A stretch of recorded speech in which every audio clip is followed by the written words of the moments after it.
Hi, everyone, and welcome to another episode of Inside the Circle. Today, we are joined by an incredibly special guest. Played for clubs such as Royal Hercules, but international stats for Belgium is a debut in 2017, 146 caps and 35 goals. My international achievements box was not big enough, so there was a World Cup gold in 2018, a Euro Championships gold in 2019, a Pro League in the 2021 season gold, plus the Tokyo Olympic 2020 gold as well. A myriad of silver medals in multiple competitions, as well as bronze as well. Notable achievements as well as a bachelor's degree in accounting and a postgraduate in sports management, and the host of a very successful podcast, Beyond the Athlete. Please welcome to the podcast, everybody, Nico De Kerpel. Thanks.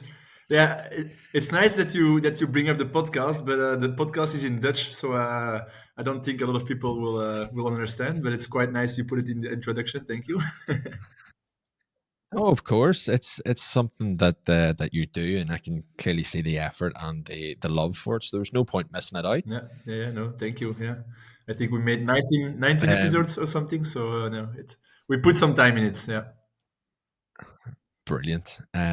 So how are you? How are things going so far? in life or hockey or Well, sure, a bit of no, both. I think quite nice. We come out of a busy summer with national team and yeah, club competition start again, of course.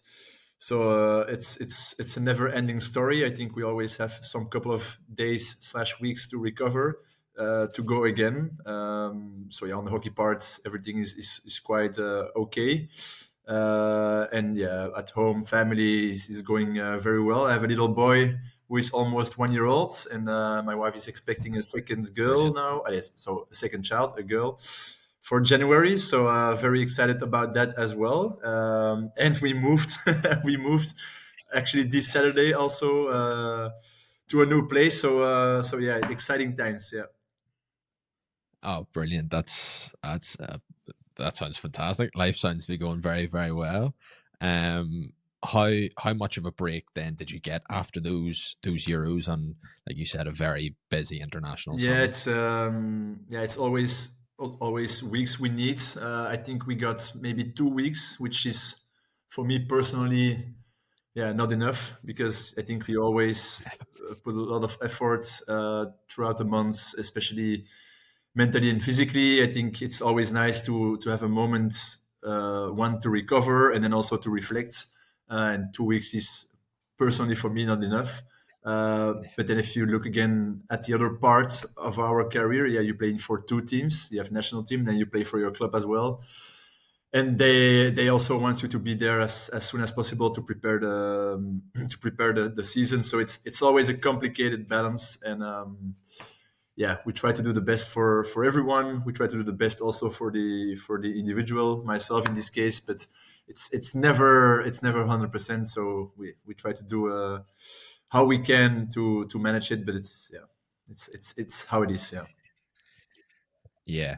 Um, is so with that international break, did you sort of take a break from club hockey as well and just go, I'm taking, like you said, these 2 weeks as me, family time, recovery time?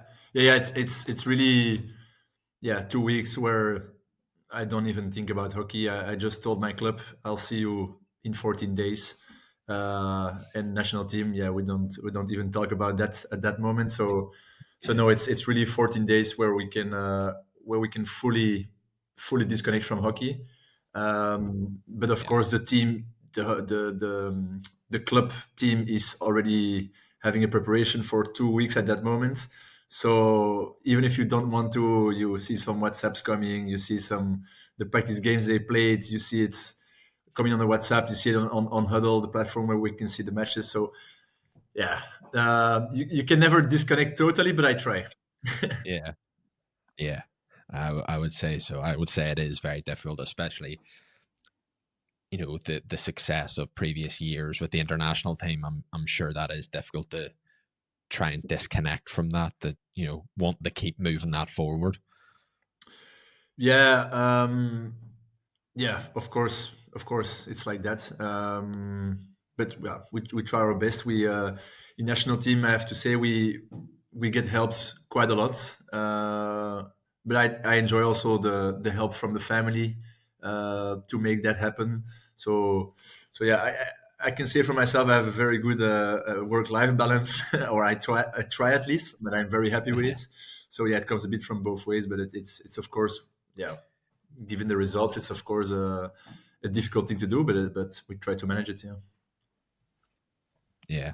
Um, and then so going right back to the very start, what got you into hockey in the first place? Oof, when I was very young, I Yes. think like maybe probably 99% of all hockey players, my parents were playing hockey. Yeah. Yeah, I was four, so it's not that I have at that moment a decision to make. No, it was their decision that I was going to play hockey. And like the most in Belgium, I combined hockey with tennis until I was, let's say, 14, 15, where at a certain point you start to play national youth teams and you have to make a decision between, yeah, do I still want to play tennis or do other activities, or do I really invest into this thing which looks like I'm quite good at? And then of course, yeah, you make that choice, and you go full for one sport, and then, but yeah, it's for my parents, or because of my parents, that I play hockey. So yeah. Yeah. I think, yeah, like you said, a vast majority of people, it's through their parents or stand at a sideline as a small child with one parent watching the other one play hockey. Exactly, exactly. Yeah, I Yeah. think most of the guys in my team are like that. Others, they started playing hockey because of a school friend who could bring a friend to his hockey training. But from my generation, I think almost everyone was because of their parents. So at that moment, hockey wasn't that popular. So yeah, we were talking already about 28 years ago. So that's how old we are. And are is speaking of parents and pushing towards hockey, is that what you're gonna do with your soon to be too? Well, for sure, yeah, for sure. I want him to do some sports, and my wife is a good tennis player. She likes to play tennis, so of course we're gonna try a bit like we did. Let him play hockey and tennis, but once he can, I think it's very stereotype. But yeah, the moment he wants to do something else, he can do something else. But for Yeah, sure, yeah, I think he will need something to put his energy in, and I think sports is always a nice one. yeah, absolutely agree. Is it way back when you were sort of progressing through that youth and things? Did you play hockey in only club, or was it club and school as well? No, it's only club. In Belgium, we don't really have that Okay. sports culture, let's say, that you guys have. So we have like Mhm. a normal school where you go from 8:30 till 4 or something, and then yeah, of course we have training. We had trainings on Wednesday afternoons, and on Friday nights, and then we play the game on Saturday. But we had not a lot of trainings compared to where I heard of from other countries where indeed they go to sports school, or I don't know if you call it even sports school. It's some so every country, like you said, every country is different. Over here in Ireland, we have certain schools that will just play hockey, and it's part of your after school activities. So you can choose to play hockey, or you can choose to play football or rugby, whatever suits you. And so therefore, you've got this And school hockey, club that's hockey. organized by the school. Yes, and so for me, Ulster hockey. So my region had school tournaments, so you played against other schools for friendlies, and then Yeah, you had a tournament system. yeah, no, we don't have that. We have Fair that enough. for some things like once a year, you could do a running of 1K, let's say, and then indeed you compete against other schools. But no, I think it's nothing compared to you guys, where you really have that culture in your country. Yeah, No, for us it's really more, it's private. So you go to your school, after school you go home, and your parents they inscribe you in a in a sports centrum, sport facility, and then I think it's different. Yeah, no, and some people can see the benefit of the way we do it, and some people can see the benefit of the way you do it. How I see for you guys and the system you have, it's quite good to have one coaching Mm. voice opposed to you have a club coach telling you to do this and a school coach maybe telling you to do something different, while you have one easy path, not easy path, but it's a bit more simple in terms of coaching. Yeah, it's a bit what you say. You can speak for both of them. I think at the end it's all to yourself. Like if you are open you are open to two opinions, and you take the best out of the two to make yourself better, you will get there. If you only have one opinion and you make the best out of it, you will get there. But if you don't listen to one or neither of the two, you will not get there. So at the end, it's all in your shoes to make the right decisions, and just a bit what you say as well is but also with family, to make sure you get surrounded by the right people. And when you're young, it's a bit more difficult. But I think Yeah. throughout your career, when you're growing in your sport, I think that's the things you need to do. It's try to make the right decision, and try to hear to the good guys, and the bad guys, to leave them behind. But as a young guy, I think it's quite difficult. Yeah. No, I again agree. And then what is how was your, I'll say, youth international program like? So your Belgium youth system, what did that entail? So mine is a very standard one. I think how it works in Belgium, when you are, it's called under 14. You play for your club, and then they actually select you to play for districts. So it's like Okay. we have 10 provinces in Belgium. You get selected to train for your province, and then if you're good enough, so you train with, like, let's say 60 players from your province. If you're good enough, you're selected for the tournament of 18 or 20 players, where you compete against the others. And if you're good enough at that tournament, you get selected for under 14 national team. And actually, once you're in that program and you're good enough, you will probably stay there for under 16 or 18, under 21. And you always see some guys come and go. But let's say the core group is there from, definitely from under 16 till under 21. I think the main guys are there.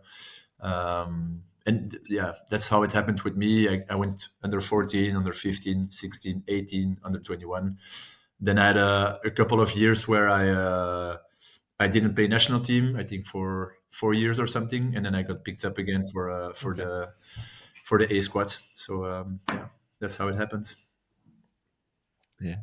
And did you it's interesting. I've asked this question to a couple other people. How did you find the differences between those age groups?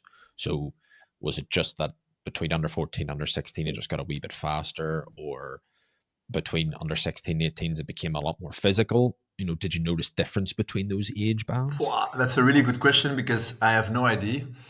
I have to say very honestly, I was just there because I like to play hockey and I like my friends there, but I really hated the program, actually, because for me, in under 16, under 18, under 21, they're a bit like school teachers, where they tell you to stay in the box and to do this and to do that, and I hated it.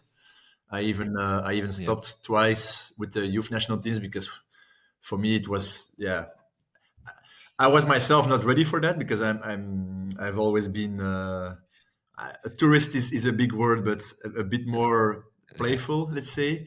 Yes. And they couldn't deal with that, and I couldn't deal with, okay, you have to do this, you have to do that. For me, it was very difficult.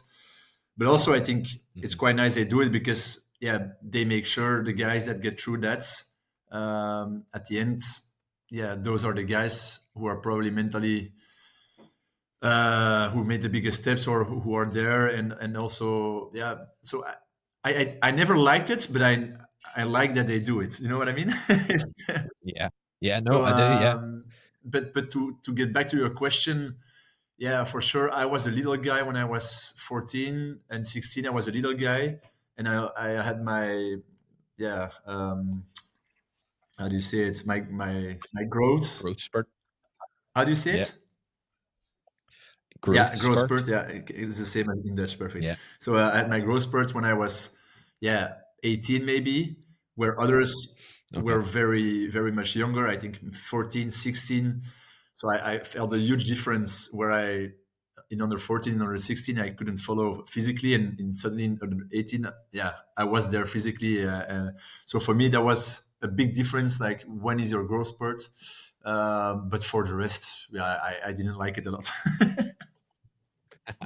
And that's fair enough. And I think those international programs in the youth, if you have a good coach or a good person managing that, they can see how players react to that style of coaching. And it's good that it wasn't just like, right, that person, you Yeah, can't be coached in that style, so thrown to the side. You were sort of managed throughout, which is good yeah, to see. yeah, for sure. But also, and I'm gonna say a bit the same now. But for me, imagine I had a good guy who believed in me and who said, "Oh yeah, no, that's good, that's good." I don't think I would have gotten there. So I, Okay. yeah, I hated it, but at the same time, I needed it. So yeah, it's complicated. I'm a complicated man. Yeah. Yeah, and it's proved you Yeah, well. yeah, no, exactly, no, exactly. Um, and then obviously then going into seniors, or that A squad as you described it. What's a typical week for you? So you've now made it onto the senior panel or squad. What's a typical week look like for you? So in 2018, the year of the World Cup, the team decided again, and the same, they did the same before Rio, before the Olympics of 2016.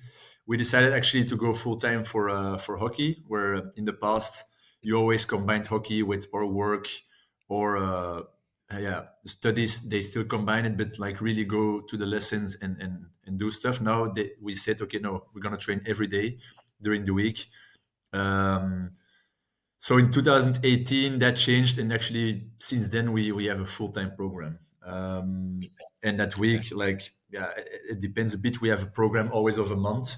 Let's say it's 1 week is like we call it a deload week. Then we have 1 week. It's called a moderate week.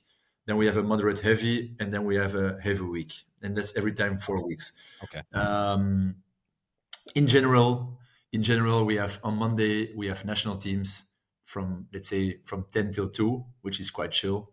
On Tuesday we have a full day of national team, so we arrive just before 10, and yeah, till 5, quarter to 5, depending a bit. If it's a heavy week, it's 5:30, because then we have a hockey training. Like today was a fitness session, Okay. so we already finished at 5. So it depends a bit from the week. On Wednesday we have 2 out of 4 weeks we are off, and 2 out of 4 weeks we have a gym session or a hockey session with national team. Then on Thursday we train in the morning with national team and in the evening with the club. On Friday we train Okay. with the club, and on Sunday we play with the club. So normally a normal week is from Monday to Thursday with national team, and from Okay. Thursday afternoon/evening till Sunday we are with the club, which is yeah, which is the club and national team. They made an agreement about that, and because, yeah, we get paid by both, and they both want us in the program as much as possible. So yeah, that's Yes. a bit a normal week, and most of the guys they study, and but we don't have guys in national team now that work besides hockey. So that's also quite nice that we have a full squad who is fully invested in the program. So yeah, Yeah. It's interesting that then you have 2 days of club training, or a day or an afternoon of club training. Some programs only have maybe one day with clubs, so it's interesting to see that it's not a million miles off the value of both. I know that you said that you're getting paid by both, so you need to give to either side. But do you see the benefit of that being a bit more equal in the level of club hockey, opposed to if you only train once, the level of club hockey might be as high? Sorry, the question is if we would train more with club hockey, that the club hockey would be better, or what? Yes. So for example, England and GB only train once with Mhm. club, while you guys train twice. And do you think that allowing your internationals to train more with club has boosted the quality of your club league? Okay, for sure. Yeah, for sure. I think yeah, if you can make like in club players. No, sorry, I'm gonna start again. In your club, you have players who are professional. You have players who are like even amateurs slash semi-professional. Hmm. Because, for example, at my club, we don't get paid a lot, or the club players don't get paid a lot for what they do. Um, Hmm. but yeah, they do it because it's their passion as well. But they work or they study next to it. But for sure, there is a gap in level between national team players and them. And yeah, of course, the more we train with the club, the higher the level is. That's Yeah. we cannot underestimate that. They feel it as well. And I also think that if you see the preparation they do without us, the moment we come into that program, we try to make a next level step. You really see that they get the benefit of that as well. So 100%, I'm sure that the club level is better because of that. Um, but every time you train with club, yeah, it costs you a session with national team, and if you only train with the best with national team, you make your national team program better. So it's a complicated balance again that the federation, the club, they talk a lot about. Um, but yeah, I, I still don't think we have the perfect balance. But I don't have Okay. the answer for what that would have what that would be. But yeah, it's complicated because it's not only the level, because it's also, yeah, the financial parts. If club players would have imagine Belgium wins 100 million and we can pay all those players 10,000 a month and they can be professional. Yeah, of course the level will change as Mm. well. But yeah, so the financially plays a part as well. Yeah. Yeah. And that's fair enough. And with a lead up to a major tournament, then would you sacrifice maybe an extra club training to focus on the tournament that's potentially coming up? Yeah. So yeah, and that's also what we do. So in the after a tournament, for example, when we are full with national with hockey clubs for 1 month, we don't play national team because we want to give back to the clubs for that time, and especially because we don't have a tournament in the couple of weeks slash months. But for example, now we have the World Cup in August next year. Until May, we do a schedule like I just explained, where we train on Thursday and Fridays with clubs. But actually, starting in May, the club competition is finished, and then we have full-time national team. So then you have 2 months to prepare, where you have almost every day only national team. So yeah, you have enough time towards the tournaments to train with national team. That's for sure. So I don't think going to a tournament you would benefit of doing one session more in national team 3 months or 4 months before a tournament. Yeah, that's also not giving back to the clubs who invest a lot in hockey. So yeah, we have to be fair to them as well. Huh? Yeah. And that again, that's fair enough. And obviously, to play all this amazing hockey, you need some amazing equipment to do it. So, what brand and what stick are you using at the minute? I'm playing with a Griffon stick. Um, I think since 2017, I would say. Okay. 17, so 8 years now. Yeah, and I always had At Griffon, you always had Lucas Silvestre, who was actually my contact, and now you have Ian Butcher, two Mhm. guys who have a really good connection with. And it's quite funny because in Griffon, it's not very big in Belgium Yeah. um, compared to other brands, like the one behind your back, who I'm not Yes. gonna say. But it's so big in Australia, in New Zealand, and in Belgium, not. And yeah, I at first I was just happy to be the only guy sponsored by a brand, because in Belgium you always see 4 or 5 guys with the same sticks, and I Yes. find it quite nice to be the only one. Um, but I'm very surprised to still be the only one because I think the sticks are amazing, the Yeah. gear is amazing, um, the how do you say, the continuity of the brand is there for years already, and it's I think it's spot on. If you see other brands, they come and they go, but Griffon is one of those guys who's always been there, and who will probably, and I hope so, will stay there. So no, I just like the continuity. I like the brand. I like the sticks. I like, yeah, it's super cool. So I'm very happy to be a part of the Griffon pack. No, great. And then what's the stick specifically that you use? Yeah, that's actually the fun part because compared to all my teammates, they're all like, when they get sticks, they're like, ah, this is 5 grams. Nah, they say it's so much gram, but I don't think it is because I feel the difference. And I said mid bow, but it's a bit too. I'm not busy with that. I just get the Okay. sticks. For me, they're always spot on. I'm not, maybe not the biggest technique player, and maybe that's part of it. But I think they play a little game as well by saying, "Ah, I don't think this is great." I think it's funny because probably they really feel it. I do not feel it. So for me, sticks a stick is a stick, and Mhm. I will always make sure I perform with it. So Yeah. I'm actually really not busy with all those stuff.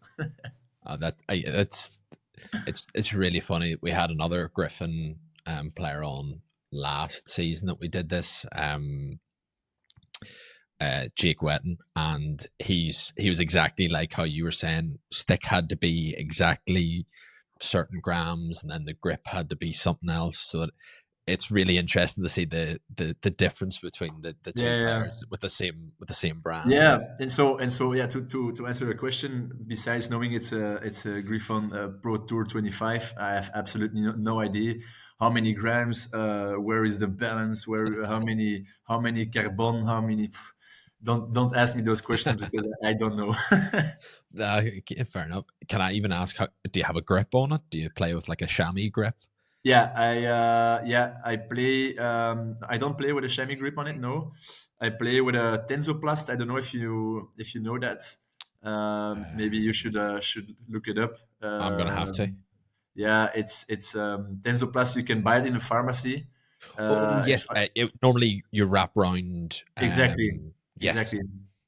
But I don't know how you say it in English. But I like to play with that, and I have big hands as well, so I try to put a bigger grip. So what I do, I just put on the standard grip of Griffon, which is already quite fat. yeah. I put a normal tape around, Mhm. and then I put a Tensoplast, which is for me super fine. But the only thing I have to say, I think for myself, I need to change it more because sometimes I feel like, okay, now I feel it's been used, Yes. and then it still takes me 2 or 3 weeks to change.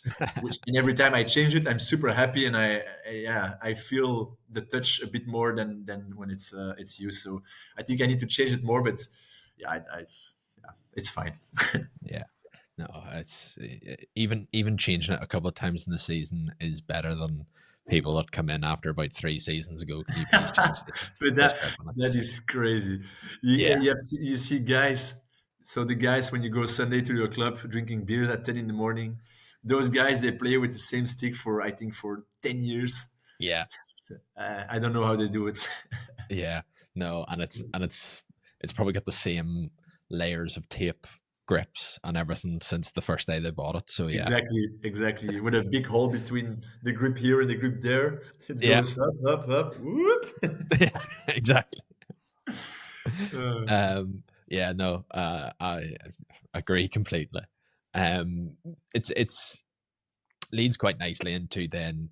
Do you believe that a stick should suit your style of play rather than being caught up on all the numbers? well, for sure. I think if you compare all the sticks, for sure you have some sticks who are better for you than others. I'm very sure about that. But I think a very good player can always perform with a stick, let's say. Yeah, So yeah, that I don't think if you look at young guys, they buy sticks of 400 euros when they're 12. I don't know if that's necessary. I think you just have to try to perform in the other stuff of hockey. Try to become better every day, and for sure, at a certain point, the stick is important, but it's not your whole game. Like yeah, when you say you have a physical part, a mental part, a tactical part. I think yeah, the stick part is also a part, but it's not yeah, everything. So yeah, it's a bit of both. yeah. But for Um, me, I know for others, they would always say, like, what the fuck are you saying? No, no, no. No. The stick is super important. And yeah, it is. But yeah. yeah, it is. It is only a tiny bit. If you know, just like you said, a good player should be able to play realistically with anything. Um, and again, leads quite nicely onto you've played with several very good players. You've been in this sort of golden generation of Belgium hockey. Um, what and how has that been like to be a part of? Yeah, for sure. It's been amazing. I think the journey we had, even now where we're performing a bit less, and yeah, we have a totally new group, and you actually feel we're going the right direction. But Mhm. we wanted to show very much this summer, and then yeah, we didn't perform. That was a bit of bummer, but I think the whole journey has been amazing. I've played a lot of years with the same guys, which is also why we were a generation that could win everything. I think it's not something you built in 1, 2, or 3 years. I was in the team for 5 years when we won in Tokyo, and the others were already 5 to 10 years longer in the squad. So they have been building for years and years and Mm. years. You have 4 or 5 guys who played the Tokyo Olympics, who also played the Peking Olympics in 2008. So we're Yeah, talking about 13 years later. So those guys, 13 years long, they gave everything, every session, every game, every workshop. They did everything to make sure that we make steps. And yeah, this is something that's quite interesting because now you come into a new group, new players who one they get expected to perform directly, and they also like, hey guys, you want everything now? Let's win it with us. Yeah, it's nice to say, but it's super hard. And one, there can only be one team that wins, hmm, and two, everybody is busy every day with performing, with getting better, and you have so many good nations that also gets a lot of finance, and that also try to make steps by saying, okay, guys, let's not work, let's be 100% into this program, and we think that we are the only ones because yeah, we are busy with each other every day, but at the other side of the world, they do exactly the same, and yeah, they work very hard as well. So it's super difficult. And so I feel personally, I feel very privileged to have been part of a group that has won multiple tournaments in a row, because yeah, it doesn't happen every day. And when we grow up, we looked at teams like Australia dominating the world for a couple of years, and we try to recreate that. And then, which is very funny, we hear from other nations, yeah, you guys in 2018 till 2021, for sure you took doping, because it's impossible to be like that. I can tell you, I don't even know how to start Yeah. about doping. So no, we never did that. But it's amazing to hear because like that's how you feel about us. Yeah. Like we just worked fucking hard, and you think that about of us. It's actually people would say, "Ah, that's not okay." They say it's. I love it because that's how they You've done feel something about it. right. Imagine that somebody says that about you. It's a bit the same with Pogacar now in cycling. I'm a huge cycling fan, and I'm sure he doesn't take doping, but people will say otherwise. But imagine the guy doesn't take it. Imagine, Mhm. and he's so on top of others. He must feel so good, like all the work he's done. Yeah. So yeah, I feel very privileged to be part of a group like that. Yeah. Yeah. And has there been a potentially already know the answer to this, but has there been a moment in a Belgium shirt that has been the best? What's been your favorite moment in the international stage? Um, yeah, honestly, it's very difficult because um, so in 2018 when we won the World Cup, that one was very beautiful. Why? Because it was the first one. It was the first big tournament we won. Then the year after, we won the European in Antwerp, so it's at home. I live at 300 meters from where we became European champions. So that was amazing as well because suddenly, okay, it's not a World Cup, it's a European Cup, but it's yeah, European Cup is still super special, and especially in front of your parents, in front of your friends. So that was yeah, it was surreal. And then you still have the biggest competition, which is Tokyo, Yeah. that you won, which is completely crazy as well. So for me, it's for sure. If you say keep one, it's for sure the Olympic Games. Yeah. There is nothing around, but the feeling from the tree is differently, it's separately. It's so different that yeah, I could never choose. I could never choose, and even if we would win the second Olympics in LA, I would say, yeah, this is also amazing because now we have fans who are here. So it's Yeah. every tournament has its own story, and for me, honestly, I could never choose for purely the feeling. I could never choose between the three that we won. Fair enough. And Tokyo, obviously the Tokyo Games, absolutely amazing that you got the gold medal from it. But obviously a very different tournament to the previous two that you won gold in. It's obviously being the COVID games and basically being behind closed doors. How was that whole experience? You mean the experience of playing without supporters? Yeah. Yeah, it was a bit weird because you warm up in a big stadium with nobody around, so it's a Yeah. bit yeah, yeah, it's very weird. It's very weird.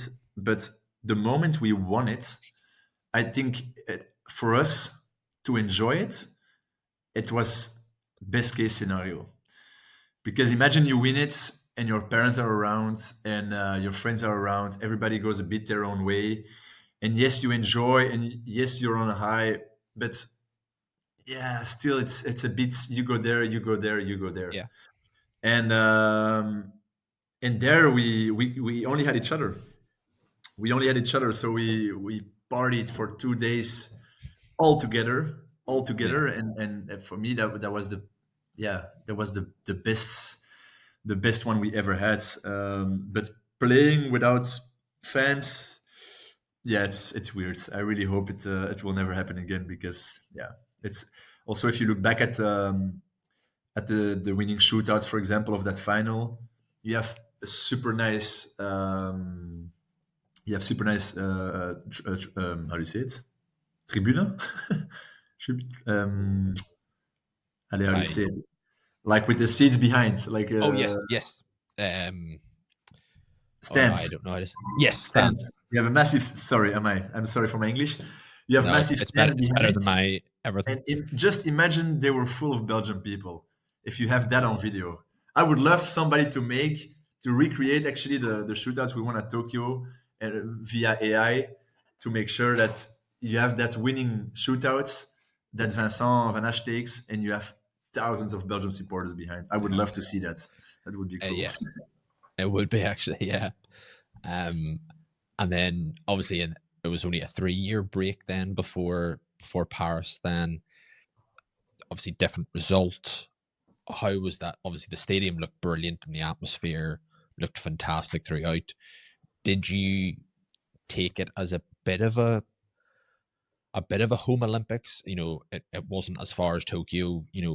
Belgium's not a million miles away, so did that help having the sort Yeah. of slightly more home support? Yeah, definitely, definitely, and also it was because when we saw the fans in the stadium, I think every time there was more than 60 or 70% for our games that were Belgium. It's a 3 hour drive from Belgium to go to Paris. No, really, it was a home Olympics for us. Um, so yeah, we got very excited for that one, and I think we also played great in the group stage.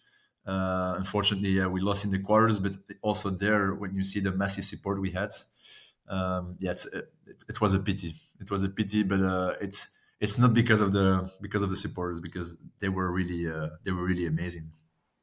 Yeah. And do you think the standard of then the international teams that you played, compared to the 3 years in Tokyo, was higher?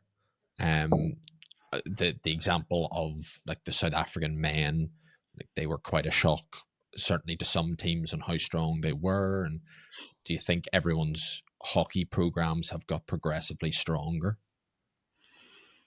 That's a very good question. I think for sure every program is based to peak at the Olympics. Hmm. Uh, so normally, or you do something bad with your program, or yeah, your team is at his best at the Olympics. Hmm. Um, but I, I don't think we lost, for example, because of other teams being too good. I think we did very well in the group stage. We smashed Australia. We were first of the pool without losing, I think, even. So yeah, I think there everybody was at his level. But for us, when we see South Africa do very well against other teams, yeah, it's very nice to see. Not only because yeah, we hope that the top teams lose against them, but also because they put also hockey on the map somewhere else, and it's super important for the sport as well to keep on growing. That countries like South Africa do well. Um, but yeah, for sure, every program is based on the Olympics, and yeah, I still hope that countries will go all in for that. Yeah. Yeah. Look, and the LA is now only 3 years away, so it'll all come back round. And if a young Belgium side, or a beginning of a new cycle for you guys, I think 3 years time is a perfect sort of peak for you guys as well. Yeah, and I mean the best example. Okay, it's one of the biggest countries in hockey, but if you see how Holland struggled, um, from even they struggled. Yeah, they lost the semifinal in Rio, and then they did a very very shit Olympics in Tokyo, and then they decided to start from scratch almost, and in 4 years they won gold. But Yeah. I think also in 2 years time they went from an average team at that moment just after Tokyo, and they 2 years later they were back on top of the world. So it can go very quickly. But yeah, for sure, there is a lot of circumstances that need to be top. I think you need your federation that need to be top. The financial support from the government, from your country. You need a lot. You need a lot, and, Yeah. and we don't. We have to be honest. Okay, Belgium was top for a couple of years, but don't forget we only have 60,000 hockey players in Belgium Mhm. compared to in Holland. I think it's 350,000. So yeah, it's nothing compared to them. And even then, we managed and still managed to compete with them. So it's a massive congratulations to the program, to the federation, and everybody involved. but it's super hard to keep it how it is. And also for Ireland, for example, they I don't know how many guys play hockey there, but you see they struggle to always have 18 good players. And Yeah, yeah, it's not a secret. You need to have a lot of people that choose to play hockey first and that have yeah. talent and that you can grow with finances. So I mean, it's not easy.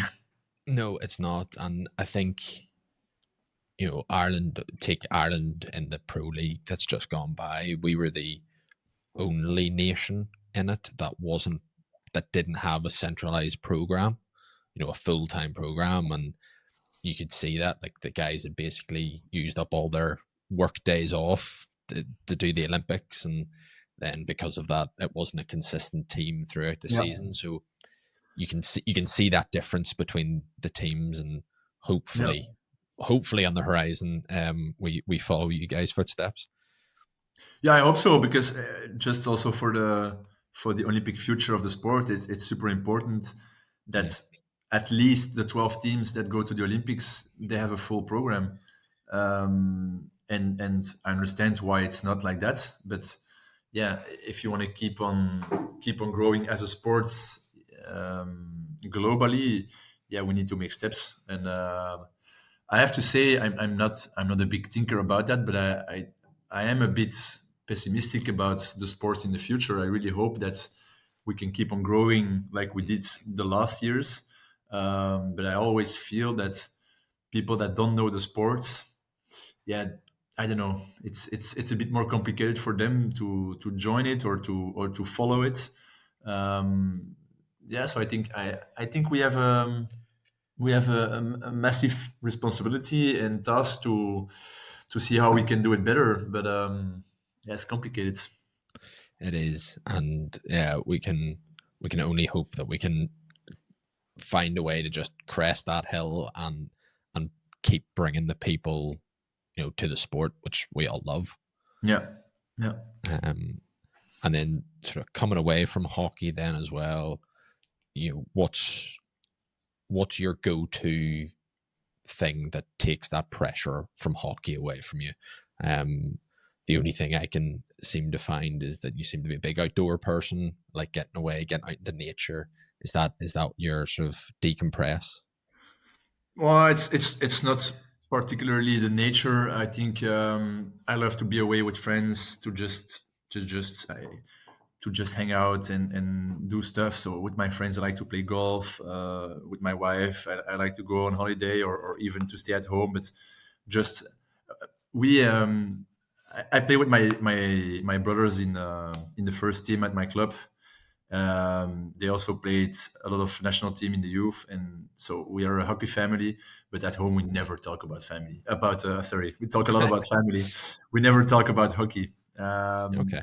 And not only because we don't want to. It's just we're not so hockey minded. We like to have a laugh Yeah.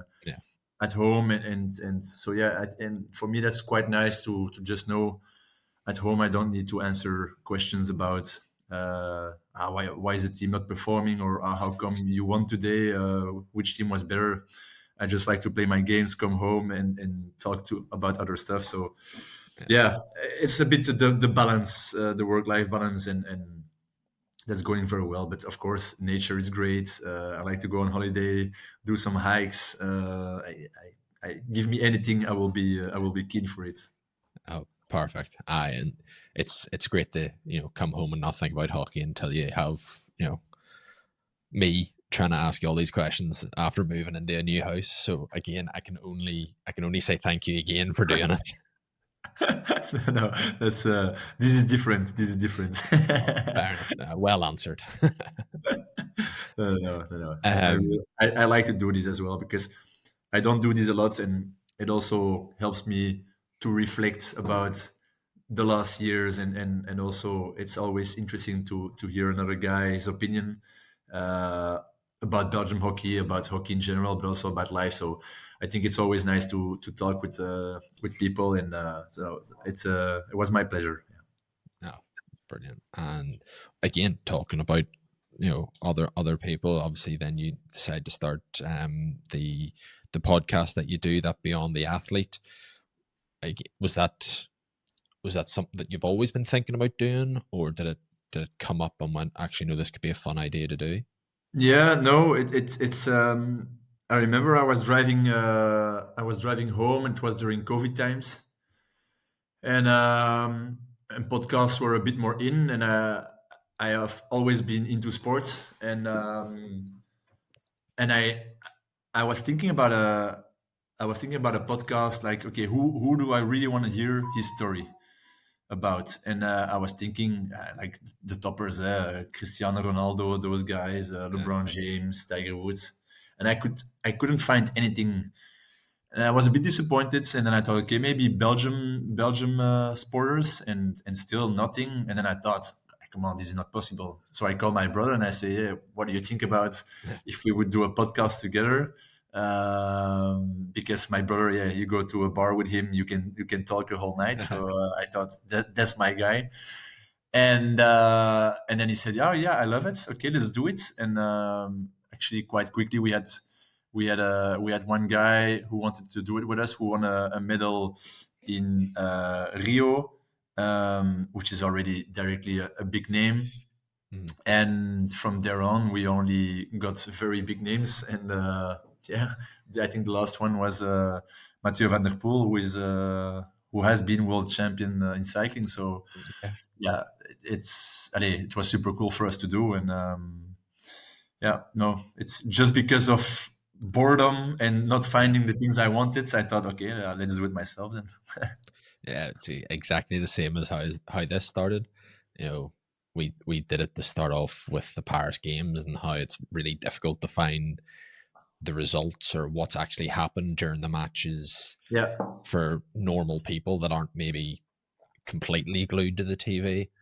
And yeah, so we went about going, right, well, we'll recap every match, which was a great idea until we realized there was 10 matches a day for the first four, 4 days, and it was it was a Uh, tough start to it. oh yeah, I can imagine. Yeah. It takes So it time, huh? was, oh yeah, it was once the group stages had finished and there was only 3 games a day, it was luxury. Yeah, yeah. Um so And no, you guys still do it for club competitions or for something else, or you wait for I big tournaments? will probably wait for the slightly bigger tournaments now. It's because technically this is part of my work. Somehow I can call this work. It's difficult to do it for every competition. I would love to, and I think it would be only a benefit to the sport if we could do it for everything. But at this current point in time, I don't have the time. Yeah, I can imagine. I can imagine. Yeah, I don't know what you do next to that as a job, but I think it takes a lot of time, and yeah, you cannot. Yeah, ideally we have 8 day in a week, but we don't have it. Yeah, exactly right. But Nico, look, thank you very much. I've taken a lot of your time. I've only got a couple more questions to ask. Yeah. And it's ones that I've asked everyone, and it's interesting to hear everyone's response to. Has there been a rule change in hockey over the past few seasons that you've either loved or hated? Um, I think the one I don't like maybe is tactically that all the top teams, you see them creep towards their own circle again, so play very defensively. Mm-hmm. Um, which I understand why, because result wise, it's yeah, it's probably the only thing to do to keep the spaces quite small. But I'm not sure for the average hockey fan that they get more excited about it. And those are the games. If you look at South Africa again at the Olympics, they play games 6-3, 8-4. I don't know what scores, but like Yeah, random fans, they love it. And if you go look at, let's say, Belgium Holland, even if it's an amazing game skill wise, physically, mentally, tactically, everything you want, but you see 1-0 on the scoreboard. Yeah, I yeah, don't know if that helps. If that helps the the sports. So that's something I don't like maybe, but I as one of the players, yeah, I totally understand why it happened, because yeah, you want to play your results, and if the others do it like that and they counter, well, you cannot you cannot Yeah. open your back door and go away. So no, that's something I feel a bit less about. What do I like? Wow, a lot. I think some rules about, for example, the high ball, that people can put pressure now the moment you touch it. I think it's quite interesting, because it was very hard for the referees to whistle, and now it's yeah, they still miss sometimes, but I think Yeah. it's way better. Mhm. So that I like. What do I like more? I like a lot about hockey. It's too difficult to say, I think. Yeah. Um, it's yeah. Hmm. I should need some more time for this, man. You can respond later about it. What It's do fine. you like? What do you like? Maybe if you say something, I can. Yeah, like, see, I'm one of those guys that likes to stand at the back, throw an aerial. So initially, I find the aerial rule frustrating Mhm. because I've maybe thrown a really good aerial and the decision hasn't maybe gone the way I Yeah, assumed it was maybe gonna yeah, go. So that's probably it's the frustration that I think most people have about it. Um, yeah, like you. There's too many things to like. I think the long corner going from the sideline to the 25 has been the best rule for a yeah, long time.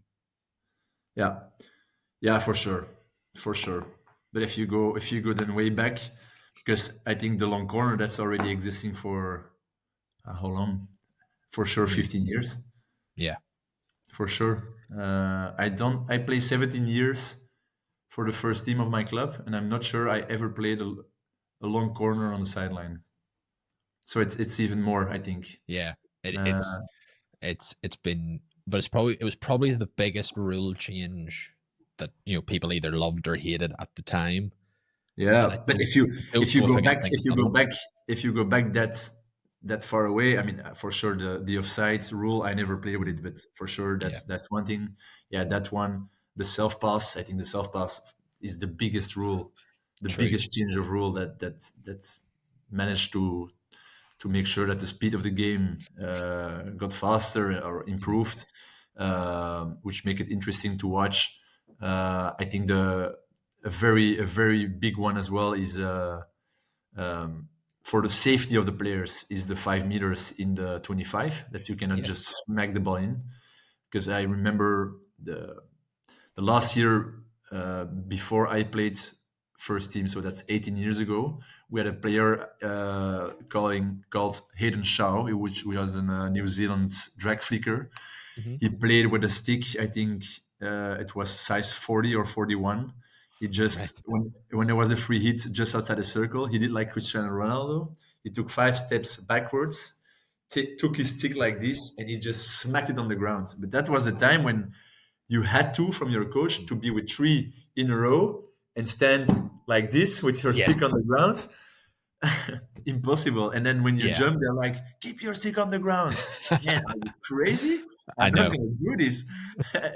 So, no, that's also, I think, for the safety of the players, it's quite nice. Um, yeah, and if you can continue like that, but these are details. I think we have 40 seconds to prepare for a penalty corner, and not you cannot every time be ready, because if you come from a striker, Yes. you have less time to be ready compared to a defender. So I think also there, for the safety of the players, they have to do something. And I know there is television stuff like that, but if a player doesn't have the time to put his mask on um, and gets a green card, those are stupid things. So I Yeah. think we will get there. But yeah, the rules.